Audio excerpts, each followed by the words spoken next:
శంకరాభరణం ఇలా దులుకొచ్చిందేమిటో పాపం pop music నేర్చుకుంటాడేమో Guruji. ఏమాస్టర్ ఏమంటారు? అర్ధరాత్రి అపరాత్రి లేకుండా మీరు ఇలా గావు కేకలు వేయడం తప్పంటాను. అర్ధరాత్రి అపరాత్రి గావు కేకలున్నా? What nonsense you are talking? ఏమండోయ్, 24 గంటలు నాన్ స్టాప్ గా ప్రాక్టీస్ చేసినా పాప్ మ్యూజిక్ లో 10వ వంతు కూడా నేర్చుకోలేమండి. ఏమన్నా మీరు లాగుడు సంగీతం అనుకున్నారా? సరిగమ్మ 10 7 అక్షరాలు ముక్కును పెట్టేసి గంటల తరబడి ఒక్కొక్క అక్షరం లాగుతూ బిగుతూ కూర్చోడానికి. ఆఫ్టర్ ఆల్ మీ మ్యూజిక్ ని గుడిగుడు కొంచెం గుండారా 1 minute లో నేర్చుకోవచ్చండి. కానీ మా మ్యూజిక్ అలాగదే. ఇట్స్ అన్ ఓషన్, మహాసముద్రం. ఇందులో major scale, minor scale, F major, F minor. ఏబిసిడీలు రాని వాళ్ళకి ఎంత చెప్పినా అర్థం కాదురా. అయ్యో శాస్త్రిజీ, సాపాసా అంటూ తెలుగులో పాడుకోండి. వెళ్ళండి వెళ్ళండి. అంత కష్టమైందా ఆ సంగీతం? కష్టమా కష్టం మరా? ఇందులో 3 అక్షరాలు పలకాలంటే మీరు 3 చెరువు నీళ్లు తాగాలండి. అలాగా? ఏది ఒక్కసారి అనండి చూద్దాం.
మనదేదో సాపా సా తెలుగు సంగీతం అన్నారే, ఏది నేను ఒక చిన్న రాగం పాడతాను అనండి.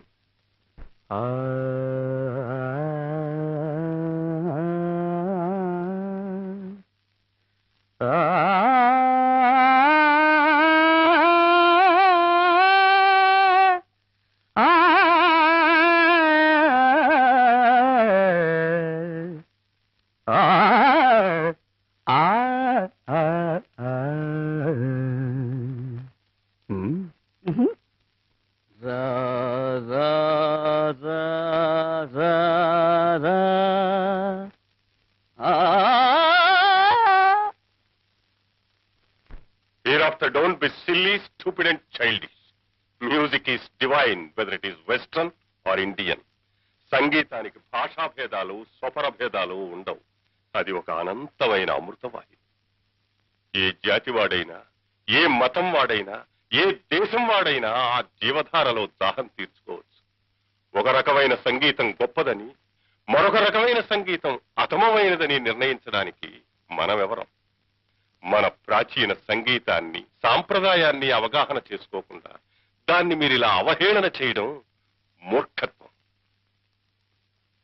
మన భారతీయ సంగీతపు ఔన్నత్యాన్ని గుర్తించి విదేశీయులెందరో మన పుణ్యభూమి మీద ప్రణవ నాదాన్ని సాధన చేస్తూ ఉంటే, ఈ భూమిన పుట్టిన బిడ్డలు మీరే మన దేశపు సంగీతాన్ని చులకనగా చూడడం కన్న తల్లిని దూషించడం అంత నేరం, ద్వేషించడం అంత పాపం.